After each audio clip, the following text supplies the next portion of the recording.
jam session at the local union, and they were playing a song for my father. It was a jazz jam. And I got up there and started playing my rock licks over all that, and somebody came up and said, "Hey, you can't be playing rock and roll. This is jazz, man." And I was like, "What?" I thought I was pretty hot stuff. Hello, my name is Sam Martinelli, and this is Jazz and Samba Conversations, a show in partnership with the National Jazz Museum in Harlem in New York City. On this show, I invite a jazz master to play with and to talk about the connections between jazz and Brazilian music. For this episode, I invited the guitar master Dave Stryker, a band leader with more than 35 albums to his name and in association with Jack McDuff and Stanley Tarantine. He's been called by the press one of the most distinctive guitarists in recent years. We talked about his career, the beginning of his professional path, his choice of being a band leader, and the influences of Brazilian music on his playing. At the concert, we were joined by McLaurine on bass, Dave's old friend from Omaha, Nebraska, and Misha Tsiganov on piano. But all of a sudden, it's like, no. And I didn't really know what jazz was. So I went to the record store. I said, where's the jazz section? So I went, somehow I walked out of there with George Benson, Beyond the Blue Horizon on CTI, and John Coltrane, my favorite things. Wow. And so I just started listening to it. A local sax player took me under his wing and started showing me jazz changes and how to play tunes.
Asking about growing up in Omaha, where I'm from, Omaha, Nebraska, and I had an older sister that was 5 years older than me, and she had a turntable that would play 45 records, and she had, that time it was the Beatles and the Rolling Stones. So, I loved the Beatles, and by the time I was 10, I wanted to be able to play guitar, so I started taking guitar lessons at 10, and by the time I was 12. I was in a band, and started playing in bands with older guys. And then as time went on, I started working more and more around Omaha, and got in a band where the drummer's father was a booking agent in town. So we had a lot of work, a lot of gigs, and became part of the musicians union. And went to this was strictly rock and roll though up to this point, I'm not going to mention any names but you can imagine. Went from, the better stuff, Santana, these kind of things where they're more blues-based rock music. Cream by Eric Clapton.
a song like Song for My Father is just, it's in that blue note kind of groove where you can play, F minor pentatonic and F minor blues over that. It works.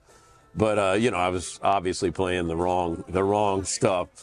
And, but once I got into, then from there I went to another jam session, and this local sax player took me under his wing, kind of like you mentioned, like Claudio did, and he showed me changes to songs that they would play on gigs. It was like Satin Doll and Green Dolphin Street and I'll Remember April, and with pop tunes, Never Can Say Goodbye, and Bossa Novas, Girl from Ipanema, things like this, and started learning tunes. And then that group that I was playing with, it's called Bourbon Street, and then we had all gotten older, and we had all kind of gotten into jazz at the same time and had started learning standards, like those tunes I mentioned. So we got a gig at a Hilton Hotel. On the top of the Hilton was a rotating bar, and we would play like 6 nights a week for 6 weeks, 4 sets, a night. And the first 2 sets would be jazz tunes where people would dance to Satin Doll and these kind of songs. And then the last 2 sets would be playing top 40, funk and stuff, Earth, Wind and Fire, Stevie Wonder, whatever on the radio.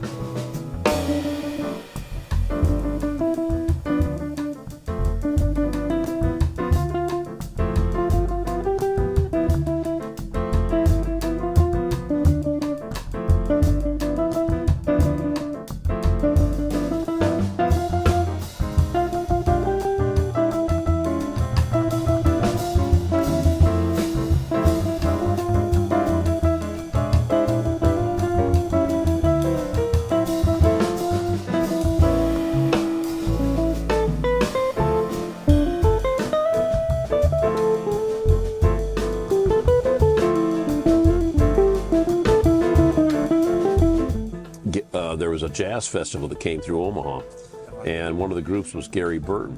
And so Gary Burton's group played at my high school, Westside High School in Omaha, in 1975, and Pat Metheny was the guitarist, and with Mick Goodrick, Steve Swallow, and Bobby Moses on drums, and Gary Burton. And Pat sounded amazing, and I went up to him and asked if I could get a lesson. So I've known him, Pat, since '75.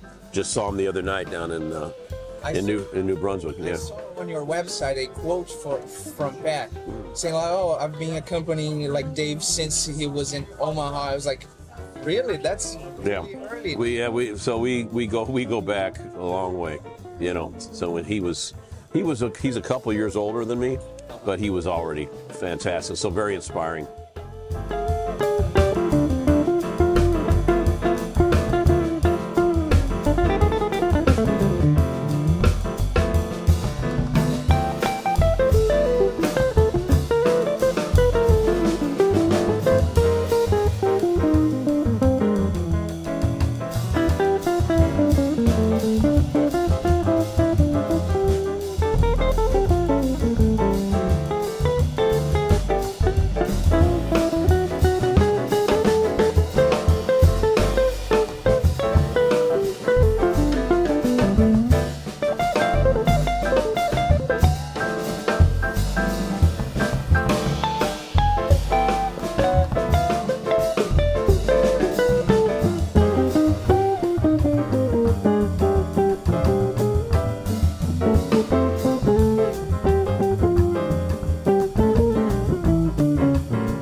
before you played with Jack McDuff,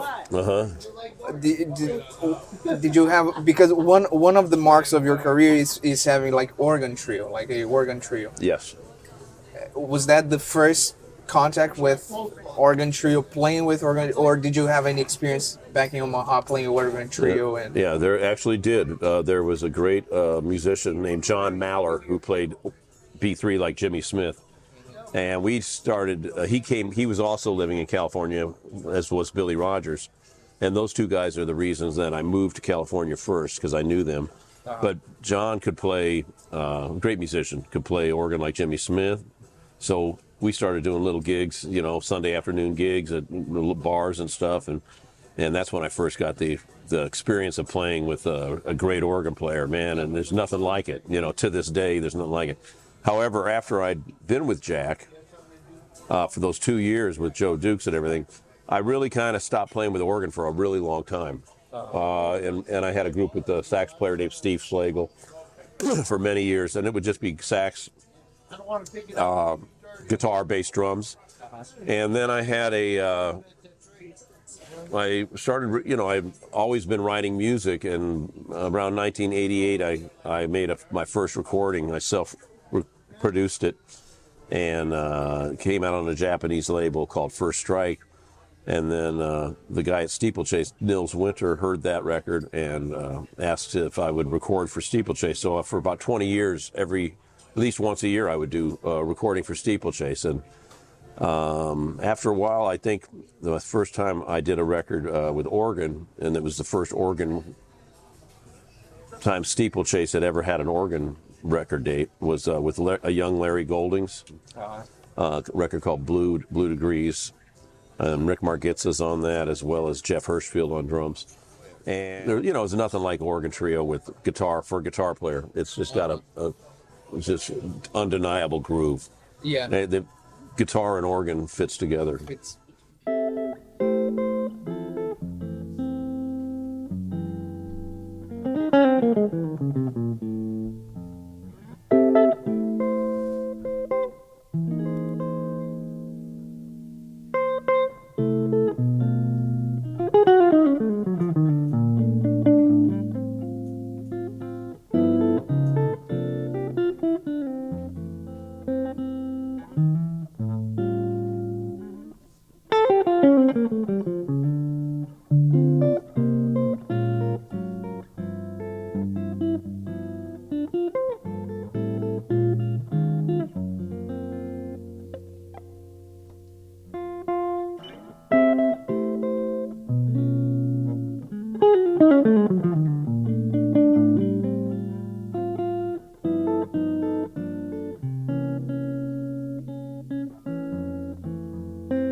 Point that you made the decision to be a band leader? Was that kind of like, I have to do it, or in your view, what the pros and cons and the advantage and disadvantages of being a person in the front, doing, and you also have your record label, right? So yes. So it's everything on you, producing, promoting, and so what are your thoughts on that? Well, from the beginning, right when I started playing jazz in Omaha, I got the opportunity to start playing that Tuesday night jam session, and that's when I started having my own, the Dave Stryker whatever group, writing music for it and arranging.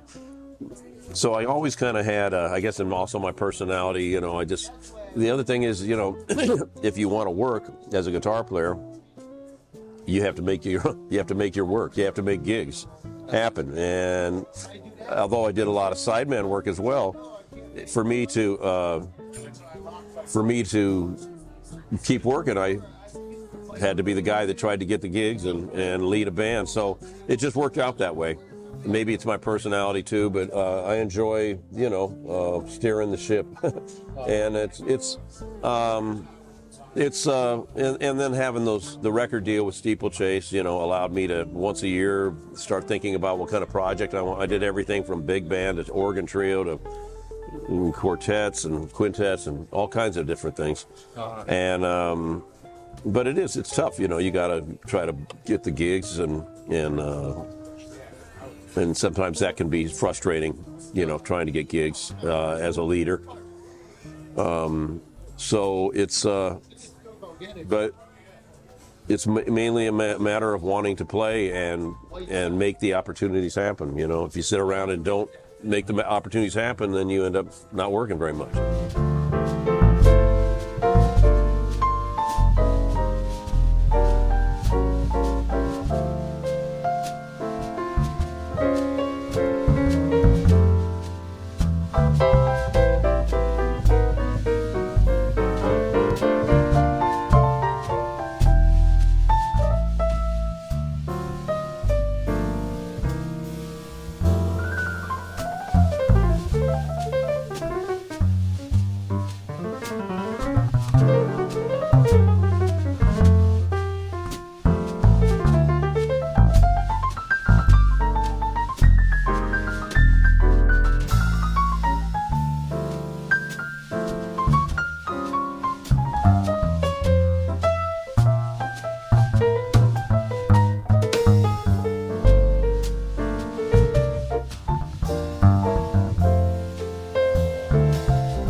Asking about using my fingers. I naturally, I think I've always done that. It's just I like the sound of that, and I kind of, I never even notice it, but the pick I kind of just sits in here. Right? Yeah, kind of. so it's sitting in there, and then it comes out if I want to play lines.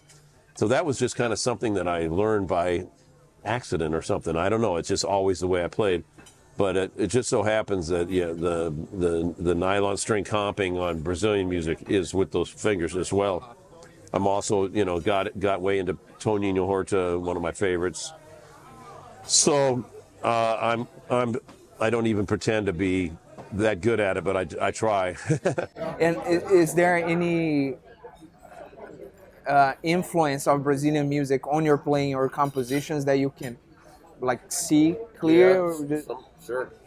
Especially with Toninho, I mean, his writing, Milton Nascimento. It's interesting because Toninho has a influence, a relationship with Pat Metheny too. Like they both love each other's playing. Yes, exactly. And Pat was very influenced by Brazilian music on many of those records, and so yeah, it's a huge just everything. Great thing about jazz is that, you know, all styles of music can be absorbed into it and to create something different.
when you play jazz, you know, it's informed by your history and your way that you grew up hearing music. But it's going to have a special thing to it because coming from a different country, you're playing jazz is, you know, is also going to have something special to it. So just like I know you appreciate the great jazz drummers, and I'm sure like any jazz drummers would appreciate your feel on the Brazilian music. So it's a collaboration. Yeah. Humero Lubambo and myself were both there, and we did a duo concert together, and it was great. It was a great time, but it just always, whenever I'm with somebody like that, or yourself, or a true Brazilian musician, it's time to go to school for me. It really is, because he was like, I was playing some rhythm, and he was like, no, you're playing this, not this. And it makes you just, you know, it humbles you, because you realize, wow, there's so much to learn about music. It never ends. You can always learn.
Great about it is that, you know, there's always more to learn in music. Yeah. It'll never end. I don't care where you are. It's always more to learn. And yeah, so I really enjoyed our our gig the other day, and you know, Thanks, Dave. yeah. It was a pleasure And- to play with you because our connection with Claudio and at Litchfield, and the first time that we really played together. And also my good friend Marcus, and meeting the pianist and playing Misha for the very first time, Yeah. very first time playing together. So that's always what's cool about jazz music is, you know, we kind of speak the same language, so we can get together and create and see what happens.